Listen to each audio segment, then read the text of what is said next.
Number one is I want to see proof that you can get me top dollar, right? You want my listing.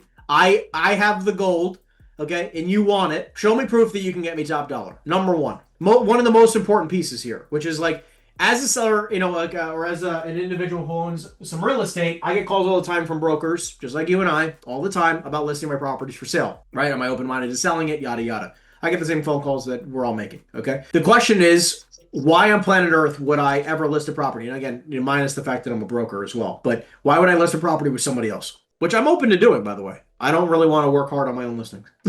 Because they can get you more money.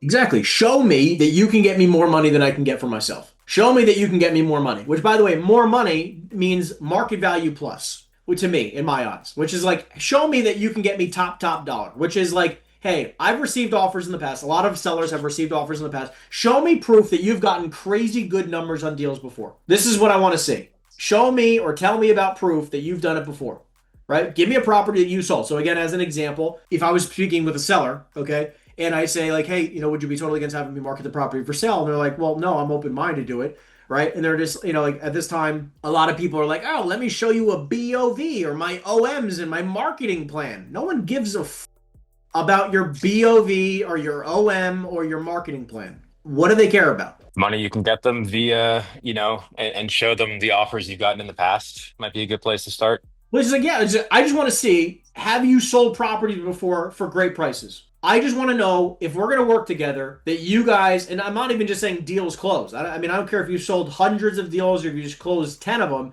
but the deals that you did close, how'd you do for them? Because it's like, again, you're doing industrial deals, right? Correct. Largely, yeah.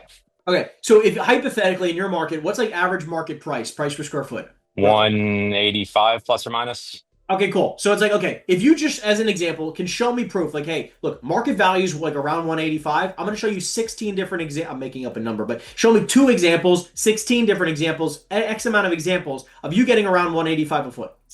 And you telling me, like, listen, market value for your buildings between like 165 and 185. Here's 4 examples of me getting 180, 182, 183, and 179 a foot for my clients. I'm like, wow, okay, got it. Like, this guy's getting crazy good market prices. Because I want to know, like, hey, do you control, part of this proof is, do you control the buyers who are going to pay top dollar in this marketplace? And that's what I want you to show me. Can you do that? Because more important than a BOV, because BOV is just, show me some comps. No one gives a shit. It's like, show me proof that you have relationships with the top buyers in the marketplace. Because if you call me up and say, listen, Henry, let's say I own an industrial building in your market, and you say, hey, Henry, would you be totally against the marketing your properties for sale? And I was like, no, I'm open-minded. I mean, like, just, why should I go with you? Like, well, listen, there's 3 main buyers in your market, and we've closed deals with every single one of them. They're on my speed dial. We talk all the time. These guys are paying, market values between 165 and 185 in your market price per square foot. And we've been able to get 4 of the last 4 clients we worked with, we were able to get north of 179 a foot on every single one of those properties.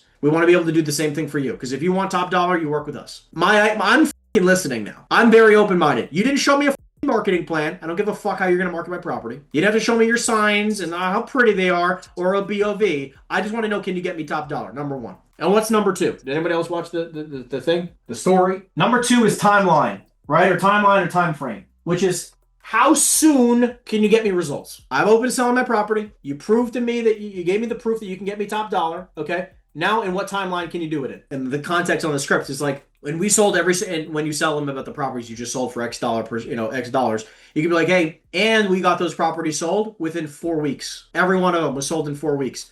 2 of the 4 of them were sold in let's say 14 days. When you say that to me, I'm going to be like, okay, great. Let's do a listing for 30 days. Let's do it. I didn't see I'm interested in working with you just because you showed me proof that you've done it before and you told me a timeline in which you can solve my problem in. I want to work with you now. This is what sellers are actually looking for. There's not a single investor. Okay, I hate making broad statements, but like in my opinion, very few investors, okay, just to make everybody happy with context, there's very few of them who actually give a shit about your marketing plan, your OM, and what the sign looks like. You know what I'm saying? But too many brokers focus on that. All we care about is, can you get me more money can you get me market plus, and then what timeline can you do it in? Let's roll. Just taking a couple notes. Yeah. I mean, that all makes sense. Because if you can show me this and you can say this confidently over the phone or in person, I don't care which one you do, but if you can do both of these for me, I want to work with anybody. I don't care. I'll work with another broker. I don't care. It doesn't bother me. Because The by the only way, I don't, and by the way, real quick, personally, sure. I don't ever, like, not talking about listings for a second. I don't personally claim in any of my content that I can always get the highest offer possible for people. Like, when I'm talking to a seller, right now, again, when you're pitching a listing, you want to explain that, right? That you can get them the highest possible offer and that you can show proof that you can do that. But I'm saying in my overall scope of what the deals I actually do, it's not about getting the highest price. I'm going to get this person as many offers as possible. Because the other piece of this is saying, like, listen, I'll make sure you get at least 4 or 5 offers within your first 30 days of being on the market with us. I can guarantee that. But it's like when I'm talking, it's very different than the rest. I just want to say, like, different than the rest of my content because you made a comment about the rest of my content. I'm not about showing you like, hey, I'm gonna get you top dollar. Like that's what a listing it is. I'm gonna get you more offers than anybody else because I actually can do that. And then you can decide if you want to sell or not. And you can even use that as kind of like a backup, more of a response, right? When they go like, okay, well, proof. If you guys don't have proof, you're like, listen, the one thing I can guarantee you is that, you get a lot of you guys can use this because like this is like the residential mindset about listing when you're like, if you're a solo agent versus a team or a team versus a solo agent. If you're a brand new agent and you don't have the proof, if you don't have the proof, you can say like, listen, I'm about a year in the business, but one thing I can tell you for sure is that I already am working with some of these buyers. I already have them on my speed dial. We haven't closed a deal yet, but I am working with them and I've sent them many deals off market. So what I can do though is that I can guarantee you is that I can get you at least an offer from every one of these different companies in the marketplace. He's like, and I can guarantee you I'll get you at least 3 offers within the first 3 weeks. And if you're not happy with any of those 3 offers, I'm never going to tell you just to take an offer just because it's an offer. But I can guarantee you I will get you very, very strong offers within the first 3 weeks. So, would you be at least open to an idea of at least, X amount of time on a listing? Right? And we can do month to month. So I'm just saying, if you don't have the proof, you can always go that way. That's awesome. I mean, it makes perfect sense. You kind of answered all the questions too. I just got to put together that database, knowing that, we prospect into a number of markets. Yep. Just getting my ducks in a row It's like, look, because you for can even say, making like, those listen, claims. we have custom built a system, okay, or we use a custom built system. I would say it that way. We have a custom built system. This is fucking CoStar, by the way. Okay, we have a custom built system that we utilize that shows us all of the biggest buyers in the marketplace at any point in time, in history. So basically, what we can see in real time is any person that has, whoever has bought the most properties within a trailing 12-month period of time, we have them and all their contact information readily available. So if you want top dollar, you work with us because we have access to this, super custom system that gives us all the data in real time. It's CoStar or Reonomy. It's the same thing. But like we know how to utilize that software, right? Again, if you don't have the proof to show. Awesome. Love it. Got you, buddy. Of how do we actually show we're getting, higher price points than what the actual market says, when in reality we're pitching to investors who want below market prices. No, but again, these are two different scopes. I want to Yeah. understand something, right? Like you have the listing side of your business, which again, your job is to get them the best price you can. By the way, best price, not highest price, best price possible, right? This is why I made that comment, which is like, Yeah. my intention is to get you the best price and the best terms that I can. And honestly, I like that approach better, saying that, hey, I can guarantee to get you 3, 4, 5 offers. That's kind of what my value is. I'll get you multiple offers. I'm not saying I can get you. And by the way, highest and people best will price. resonate. People will resonate with either option. I agree with you, right? Like, I mean, that's kind of Yeah. how I resonate because I'm not about. Anyway, I'm not. You got to give them at least one of both options, right? Like, I mean, personally, as an investor, I want to see that you can get me the most amount of money possible for my property. Like, again, like when I'm talking to a seller now, anytime I talk to a seller, is like, hey, look, the one thing I can guarantee you is that I will get you more offers than any other broker in the marketplace. We have more buyers. And I'm connected with the best people in the marketplace, utilizing a system that literally shows me any person who's bought a property in history. So I can see who's bought the most properties in the last 12 months. And we just reach out to the top 10 buyers in the marketplace for your type of asset class. Exactly. So I can get you And the then, best price, best terms 100% of the time. and then we can look at those offers, see where they're coming in at. The market's going to pretty much tell us what the market's saying. Then you can make a decision what you like. 100%. Agree. Yeah, I like that approach a lot. Cool. Love it. Yeah, so it's on that industrial land deal that I was talking about earlier.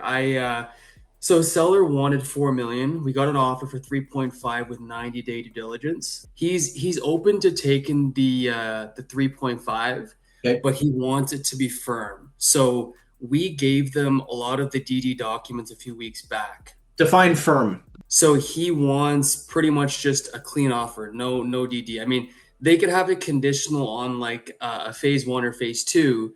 Hold on. This is Industrial land, yeah. okay, I understand. Hey, just for context for everybody, okay, and I just want to make sure everyone's understanding. Piece of land, seller wanted 4 million, you got an offer for 3.5. And in the $3.5 million offer, they wanted a 90-day due diligence. Now, the question I have for you now is the land approved or it has no approvals?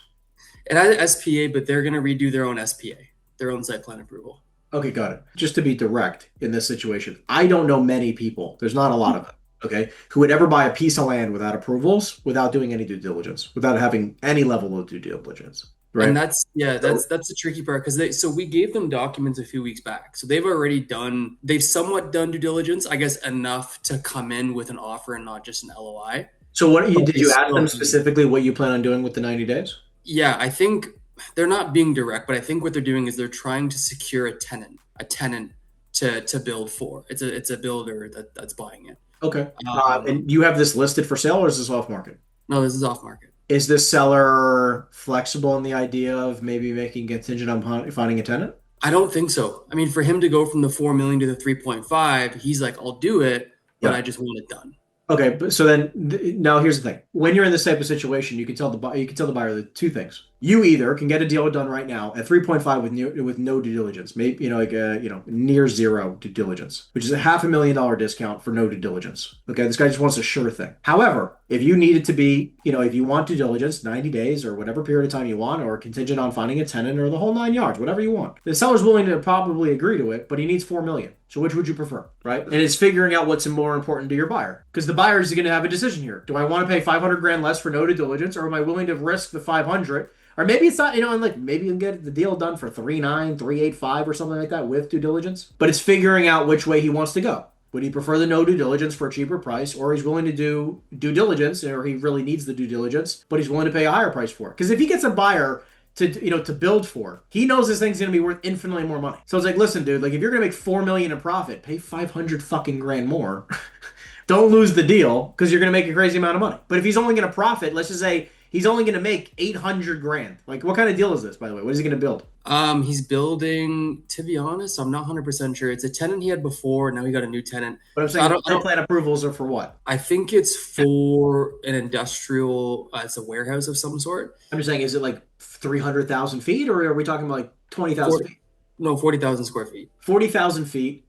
He's buying it for, okay, look, I mean, to be honest with you, there's probably not a lot of margin. I'm in Toronto. I'm in Canada. Got it. Okay, well, okay, never mind. There could be a lot. Yeah, it's different. Yeah. Yeah, price. I'm just saying, in most markets, when you're building 40,000 feet and you're paying 100 a foot for buildable square footage, it's typically not a lot of margin. But I'm saying in Toronto, Canada, what's your price per square foot for a sale? Probably like 350, 400. That's for plenty of margin. Yeah, plenty of margin. Okay, that makes more sense. Yeah, so I would talk, if you feel like, based on what I've said, what do you think the buyer's going to do? So I think he's gonna decline. So what I was thinking is more in direction of the seller, because the buyer's not super motivated, especially with the market here. It's super shit.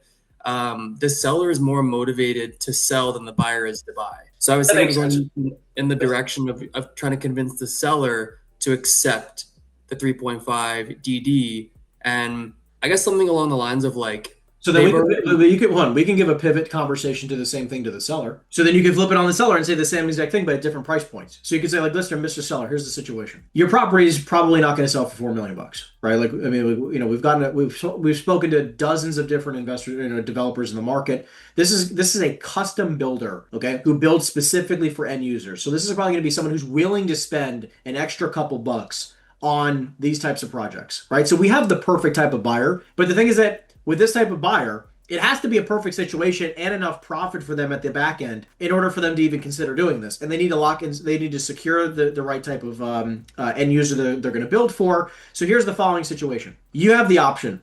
We either can get you an offer where they have no due diligence, right? No due diligence, it's clean sale, it's super simple, but it's going to be at like $2.5 million, right? Because they're taking on the risk of finding somebody who's going to be wanting this location specifically. Or, again, if you're open-minded to the idea of selling it with due diligence, you're going to get $3.5 million. So you give them the same option, but backwards to the seller, right? Where it's like, hey, if you want a clean, simple sale and a firm sale the whole 9 yards, it's going to be at 2.5. But if you are open-minded to due diligence, which you clearly are, you just want to make sure the deal, you just want the deal to close. We both understand that. But at the same time, it doesn't mean the deal's not going to close. It just might have a little bit longer of a delay. And he needs to find the right buyer. So if you give the guy enough time, energy, and effort, he's going to know within a reasonable period of time. You can even, by the way, pivot to also say to your buyer, how much due diligence do you actually need, right? You've done a lot of due diligence. How much actual due diligence do you really seriously need to know if you're going to proceed on this deal or not, right? He's just trying to find a buyer for it, right? Or an end Tenant. tenant. Yeah. You can be very direct with them. Like, how much actual more time do you feel like you need in order to come to some type of decision if you're going to proceed on this deal or not? Listen, we don't have any tenants at all. We need 90 days at least. It might be longer or whatever. Or they might get to like, listen, we're probably going to have a final answer within the next 30 days. So this way, I'm saying you can tighten things to make it a little bit easier for the seller to come around to the idea of due diligence. Is what I'm saying to you. Okay. Yeah, that makes sense. I would try to play both sides of the coin. Let me know Thank how you. the conversation goes, and I don't mind. Again, we can do a call with your clients or whatever on the phone on these trainings as well. Okay, cool. Thanks, man. Appreciate it. You got it, man.